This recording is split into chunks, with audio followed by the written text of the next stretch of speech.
करें शुरू। चलो। Hello friends, very warm welcome and in today's session we are gonna take up again very important themes. पहली बात करते हैं कि इंडिया को कैसे एआई मॉडल्स को पुश करना चाहिए। So it is believed India's AI models voice based होने चाहिए बिकॉज ग्लोबल एप्लीकेशंस जो हैं वो लार्जली टेक्स्ट ड्रिवन है। और जबकि ग्लोबल सिनेरियो को हम देखें तो we need to move ahead. जब large section of population AI को अपनी लाइफ का पार्ट बना लेती है, तब हम वर्नाकुलर लैंग्वेजेस के साथ होते हुए और इंडिया का जो इकोसिस्टम है, डाइवर्सिटी है, उसको देखते हुए हमारे लिए बहुत अच्छा होगा। सो ये अनकन्वेंशनल अप्रोच है और हमारी अप्रोच इंग्लिश और बाकी लैंग्वेजेस को भी सपोर्ट करने में हेल्प करेगी।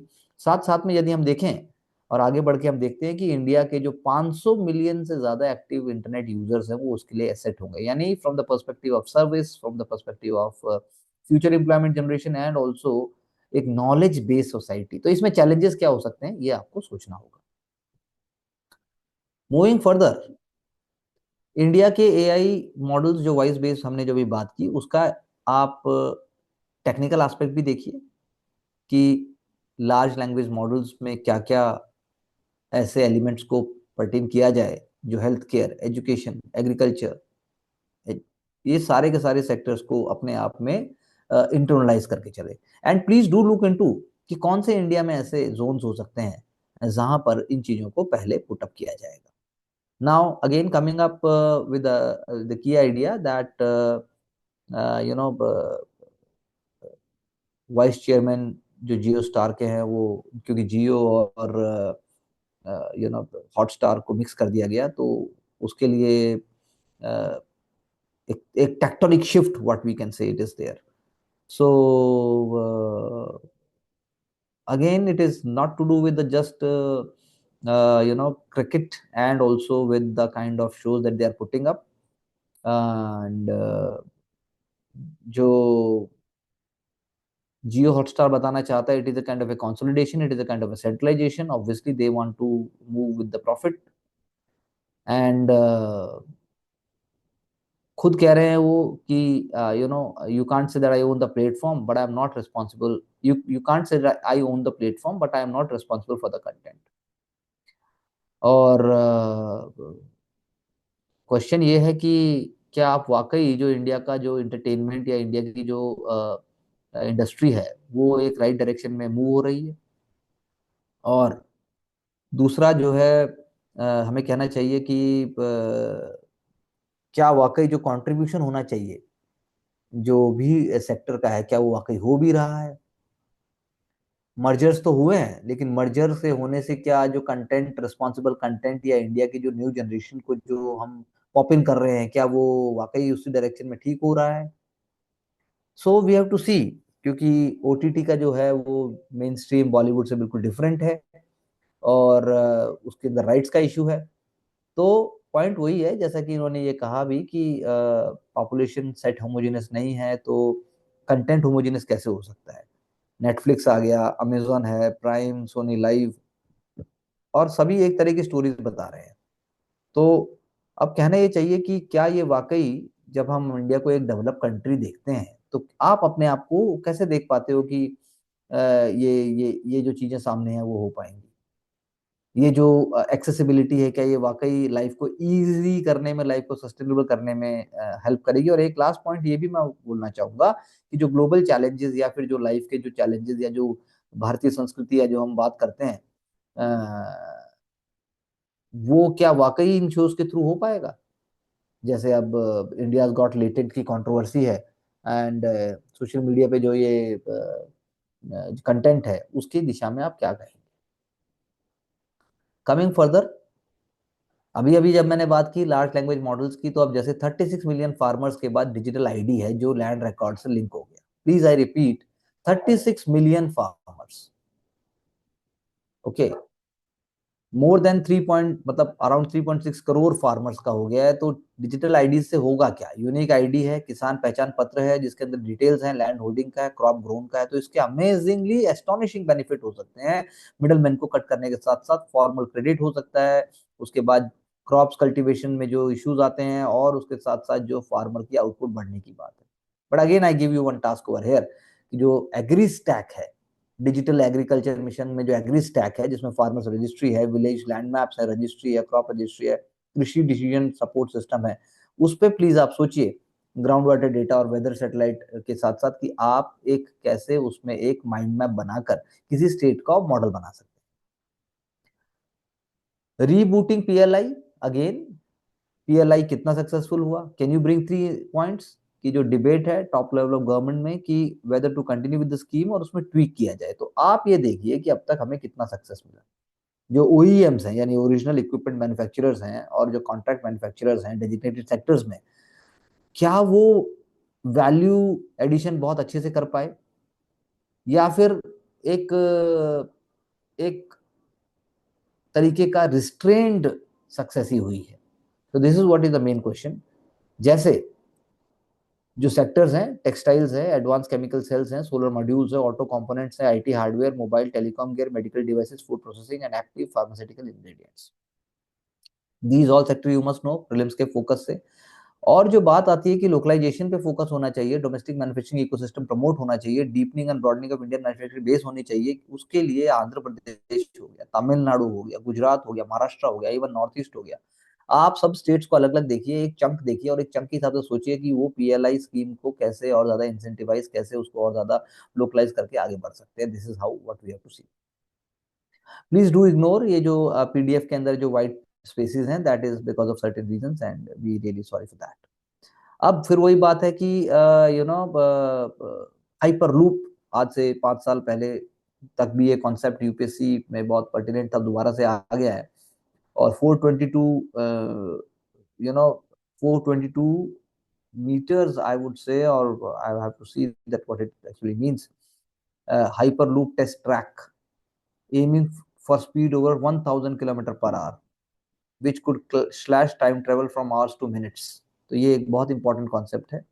तो पॉइंट यही है कि दिल्ली से जयपुर का टाइम अगर 30 मिनट्स हो सकता है, 1 एयर बाई एयर है, 4-5 मिनट्स बाई रोड है, तो ये हाइपर लूप से हो सकता है। तो हाइपर लूप का आपको देखना होगा कि हाइपर लूप जो है वो वाकई इंडिया में क्या एक low cost high highly accessible last mile connectivity तक कर पाएगा।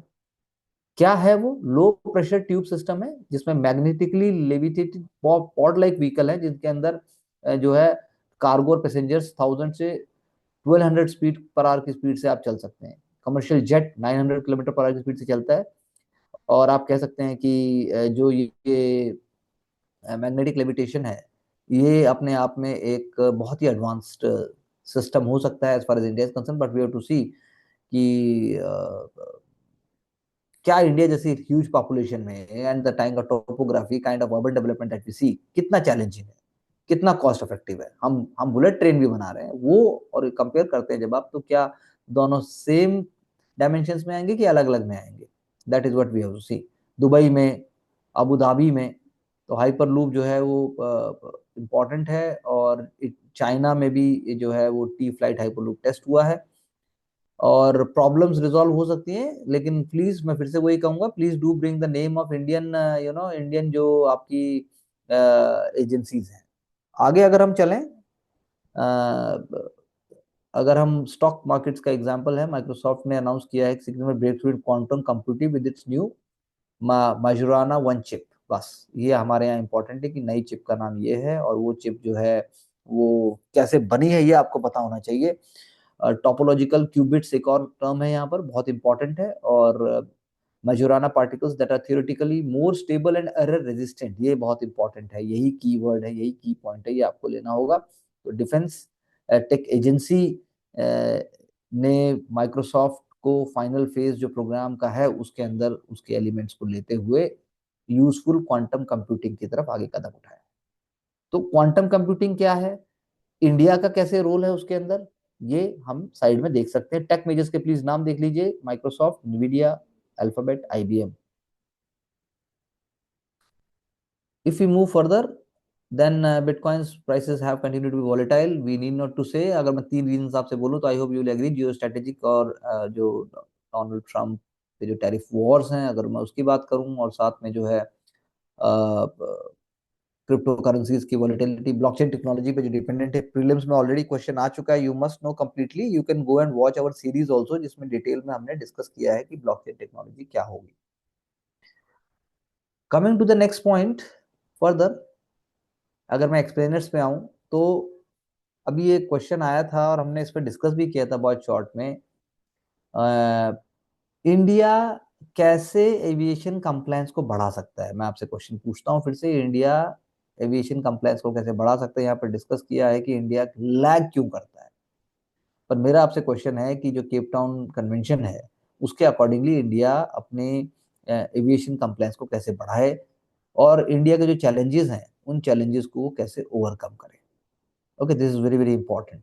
So this is to do something with the regulatory bodies, something with the corporate sector, something with the fact that किस तरह का इकोसिस्टम हमने क्रिएट किया है, कितना मनी पंप इन हो सकता है, और इंडिया का जो एविएशन मार्केट है वो third largest market after US and China, और by 2040 we will have more than 2200 aircrafts. तो इसीलिए हमें सोचना होगा कि क्या हम उस दिशा में कैसे बढ़ेंगे, हम इस दिशा में क्या वाकई हमें एक नया लॉ चाहिए, as the way suggested over here, the aircraft rules 1937 जो है उसमें चेंज होने चाहिए।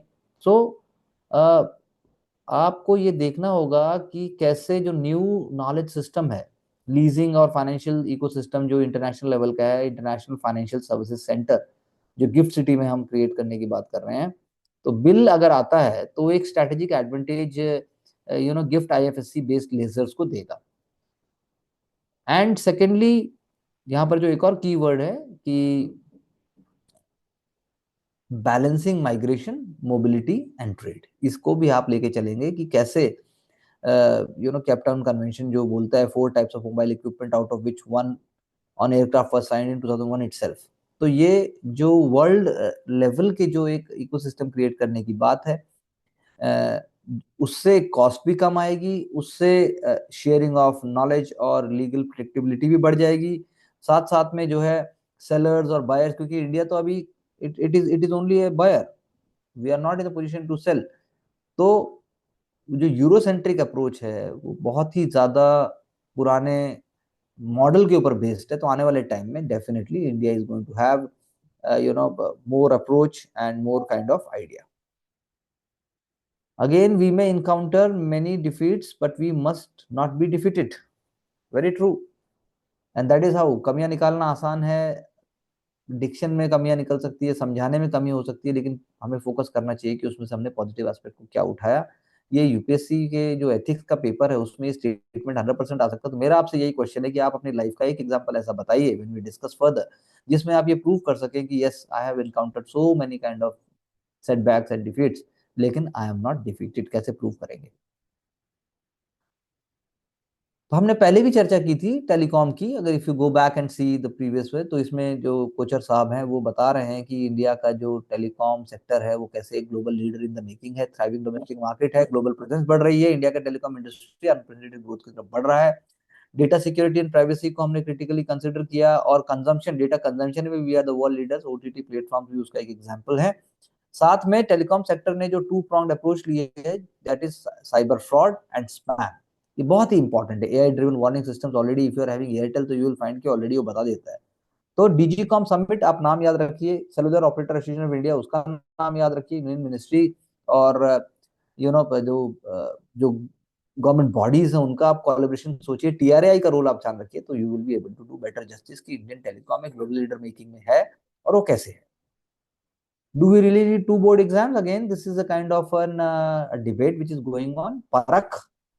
परख जो है वो एक असेसमेंट है अपने आप में, 4.3 million students appearing for board exam 2026, increasing exam frequency will further strain the resources instead of repeating the traditional assessment model, technology driven alternative should be explored, ऐसा एक डिबेट है। पोर्टफोलियो बेस्ड इवोल्यूशन होनी चाहिए, holistic progress tracking system efficient ways हैं।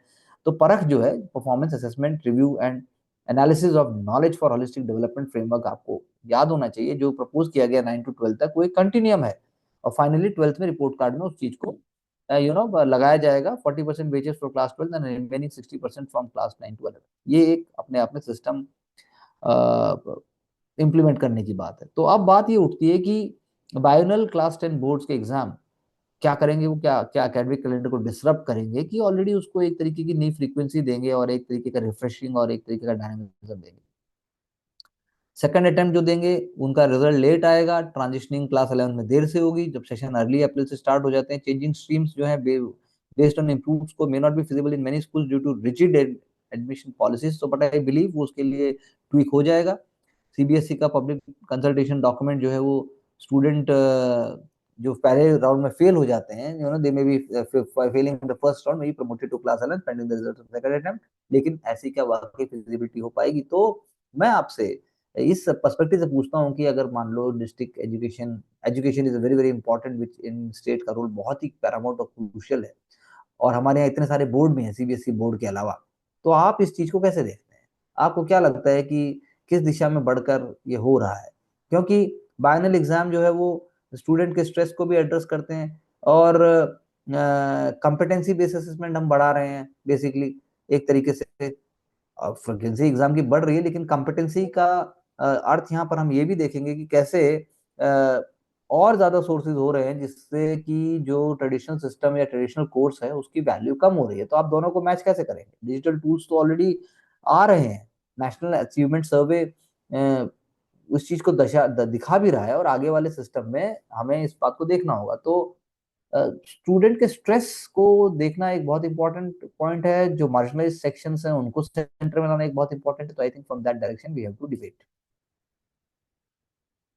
फिर वही बात है कि creativity die at the altar of compliance, क्योंकि ये अपने आप में ये भी अगेन एक डिबेटेबल पॉइंट है। अगर कंप्लायंस कर देते हैं हम बहुत ज्यादा डेटा के लिए सोशल मीडिया पे स्पेशली, तो stricter waiting of content creators, इससे ब्रांड प्रायोरिटाइज करेंगी कि पार्टनरशिप किसके साथ करें, greater focus on brand safety, और साथ में जो थर्ड इंपॉर्टेंट पॉइंट है जिसकी बात हो रही है वो है shift in the spend. Budget जो है वो safer platform like e commerce sites उन पर लेके जाएंगे, न्यूज और करंट अफेयर्स पे थोड़ा सा कम करेंगे। तो ये आप कह सकते हैं कि आ, ये भी अपने आप में एक नया चैनल ऑपरेट हुआ है जिसको मार्केट फोर्सेस कैप्चर करना चाहते हैं। From the government perspective again it's a very very tricky space, but government is always present, क्योंकि डिजिटल स्टोरी टेलिंग के अंदर भी आप कहिए सरकार का कहीं ना कहीं रोल है। अब ऑटोनॉमी एंड कंट्रोल डिलेमा का जब आप बात करते हैं, कि वही बात है, दोनों फार एंड्स हैं। मल्टी एजेंट सिस्टम्स क्या सेफ हैं without any kind of human mediation? That is what is being discussed here. तो ये जो चेयरपर्सन है ग्लोबल टैलेंट ट्रैक की, she is trying to discuss कि कैसे रोबोट्स अगर बहुत सारे आप यूज कर देते हो वेयर हाउस ऑपरेशंस में, उससे प्रोसेसिंग स्पीड तो बढ़ जाती है। एआई कंट्रोल जो ड्रोन्स हैं वो यूज होते हैं सर्वेलेंस के लिए, सिक्योरिटी के लिए। जैसे HAL is actually developing combat air teaming system, और integrating it is integrating manned fighter aircraft with fleet of swarming drones with the view to minimise human risk while executing complex missions. ऐसे Indian Institute of Science Bengaluru भी algorithms develop कर रहे हैं, multiple robots create हो रहे हैं to so that they can collaborate with the tough environmental factors. Indrajaal एक anti drone system है जो रियल टाइम थ्रेट को डिटेक्ट करता है और ह्यूमन इंटरवेंशन के बिना ही आपको न्यूट्रलाइज करने में मदद करता है। Cancer patient, drug discovery, clinical trials, बहुत सारे एग्जांपल्स यहाँ पे दिए हुए हैं। एसए के लिए और एथिक्स के लिए I think it is fabulous. Even paper one जो सोसाइटी का पार्ट है उसके अंदर भी आप कुछ एलिमेंट्स को लेके आ सकते हैं। बट द क्वेश्चन अराइजेस कि कितना सेफ की बात हम कर रहे हैं। तो फाइनेंशियल ट्रेडिंग में है, मल्टीपल एजेंट्स को आपने दे दिया, और आपने मार्केट मैनिपुलेशन को भी देखने की बात की, फॉल्टी डायग्नोसिस हो सकता है। मल्टी एजेंट एआई सिस्टम जो है वो उसमें इन्वेस्टमेंट बहुत ज्यादा चाहिए, जैसा हमने बात की थी अभी, वॉइस बेस्ड मॉडल हम क्रिएट करने की बात कर रहे हैं। तो मेरा आपसे ये मानना है कि जब एग्जामिनेशन पर्सपेक्टिव से आप देखते हैं, तो can you think of a list जहां पर मल्टी एजेंट सिस्टम्स को आप पूरा यूज करेंगे पब्लिक पर्पसेस के लिए, जहां पे ह्यूमन मेडिएशन की जरूरत नहीं है, और उससे करप्शन, मिडलमैन और उससे जो डिलेज हैं वो आप अंत कर सके? Please do think and get back to me. Adulterated food obviously it's everywhere. FSSAI का आप देखिए, आप हमेशा देखिए कि एफएसएसएआई के कौन से कोड हैं, कौन से कोडेक्स तो डब्ल्यूटीओ और इंटरनेशनल लेवल पे है, सैनिटरी एंड फाइटोसैनिटरी मेजर्स के लिए। पर आप जरूर देखिए कि जो आपके पास प्रोडक्ट्स है घर में भी हैं, उन पर आप कौन से लेबल होते हैं, और वो लेबल कैसे हमारी सेफ्टी को इंश्योर करते हैं। दाल डिप्लोमेसी मैंने हमेशा ऑलरेडी आपको हमने चर्चा की। कनाडा टॉप सप्लायर है मसूर दाल का, followed by Australia and US, हमने पहले ही बात की थी। इंडिया का जो प्रोडक्शन लेंटिल्स का है वो बढ़ रहा है, यानी हमारी जो डिपेंडेंस है वो कम हो रही है। लेकिन वही बात है कि यूएस के कॉन्टेक्स्ट में यदि देखा जाए, तो अगर हम यूएस से लेंगे तो इंडिया में allow duty free import from the US pulses particular lentils and dry peas, ये बीटीए के अंदर हम कर सकते हैं। तो उसका एक एग्जांपल है, तो आप इसको बस इसी पर्सपेक्टिव से देखिए। कनाडा हमारा टॉप सप्लायर है, टर्की भी है, रशिया भी है, और ऑस्ट्रेलिया तो है ही। तो क्वेश्चन उठता है कि हमारी जो बॉडीज हैं वो और ज्यादा अपने आप को मजबूत कैसे करेंगे। इंस्टीट्यूट ऑफ रूरल मैनेजमेंट आनंद जो है वो इस कॉन्टेक्स्ट में एक रोल मॉडल बन सकता है, वो एक प्रपोजल क्रिएट कर सकता है। इरमा इरमा अगर एक प्रपोजल क्रिएट करता है तो I would like to see कि कैसे आप उसमें किस स्टेट्स को आप आगे रखते हैं कि हम खुद भी मजबूत हो सकें without depending upon the imports. CCI competition commission of India, और उसका रोल बहुत इंपॉर्टेंट है। Ministry of corporate affairs and CCI से अगर ये पूछा जाए कि रेगुलेटर कैसे प्लान करना चाहता है सुप्रीम कोर्ट की उस रूलिंग को, जिसमें you know timely approval of investments into bankrupt businesses को हम एड्रेस कर सके। The government is holding consultation with the stakeholders on how to best address this. Appropriate measures will be decided quickly, government says. Now, Apex Court ने बोला क्या? I read it out. Apex Court on 29 January set aside the debt resolution of Hindustan National Glass and Industries Limited, एक market leader है glass packaging में, by its sale to AGI Greenpack Limited and another leading packaging product company, which was a successful bidder. AGI Greenpack in this case secured CCI approval, उसने दे दिया, subject to modifications to the transaction, that is the target company selling one of its 7 plants. अब when it happened after the company's committee of creditors, जो उसकी मतलब जो committee थी उसने resolution clause को ऑलरेडी अप्रूव कर दिया था। तो एपेक्स कोर्ट ने यही बोला, जो डेट रेजोल्यूशन प्लान है वो सस्टेनेबल है, और इसने पहले ही प्रायर अप्रूवल जो करने सीसीआई से, it failed to secure prior approval from the CCI, इसलिए investigation must be there into the transactions, potential impact on competition was warranted by CCI director general, order ने ऐसा बोला। तो अगेन सुप्रीम कोर्ट का भी कहना है, इवन सीसीआई के जो चैलेंजेस हैं, जो उसका टर्फ है, वो बहुत इंपॉर्टेंट है in the changing scenarios. Supreme Court's majority ruling mandating CCI approval before the distressed companies committee of creditors can consider any resolution plan. इससे जो है इंडिया की जो इंसॉल्वेंसी रेजोल्यूशन लैंडस्केप है उसके अंदर और ज्यादा एंजाइटी बढ़ गई, आप कह सकते हैं एक नया बॉटल नेक होगा, क्योंकि फर्स्ट ऑफ ऑल सीसीआई ने तो कभी डील को ब्लॉक ही नहीं किया था। तो इस डायरेक्शन से यदि आप इसको देखें, इश्यू को देखें, तो आप कैसे उसको जनरल स्टडीज पेपर 2 में जब हम गवर्नेंस की बात करते हैं, या जब हम पेपर 3 में भी जब हम बात करते हैं चैलेंजेस और मैकेनिज्म्स, वहां हम इसको केस स्टडी के तौर पे ले सकते हैं। अगर आपसे भी पूछा जाए इंटरव्यू में भी कि भाई क्या आप सेबी को कुछ ऐसे मुद्दे उठाना चाहेंगे जो आम जनता के लिए बहुत इंपॉर्टेंट है, investor education and the market regulators capacity for adjudication, दो ऐसे फैक्टर्स हैं जो कि नए सेबी चीफ को ध्यान में रखना चाहिए, ऐसा chairperson excellence enablers and former chairman SEBI के जो मिस्टर एन दामोदरन सर हैं, उन्होंने ऐसा कहा। तो उन्होंने एक बात लिखी जो मैं आपको यहाँ बताऊं कि प्रियम्बल जो सेबी का है वो क्या कहता है। प्रियम्बल कहता है development of markets, regulation of markets, protection of interest of investors. अब उनका ये व्यू है कि डेवलपमेंट और रेगुलेशन दोनों बहुत इंपॉर्टेंट है, दोनों के दोनों जो है टाइम टू टाइम अपना एक नया रूप लेते हैं। और आप कह सकते हैं कि जो ओरिजिनल मैंडेट या ओरिजिनल डिजाइन था national institute of securities markets, उसने एक अपने आप में एक ऑब्जेक्टिव लिया था कि कैसे इन्वेस्टर एजुकेशन को प्रमोट किया जाएगा, वो बैक बर्नर पे बिल्कुल नहीं रहे। इंडिया में suitably trend, qualified and motivated जो इन्वेस्टमेंट एडवाइजर्स उनकी बहुत कमी रही है।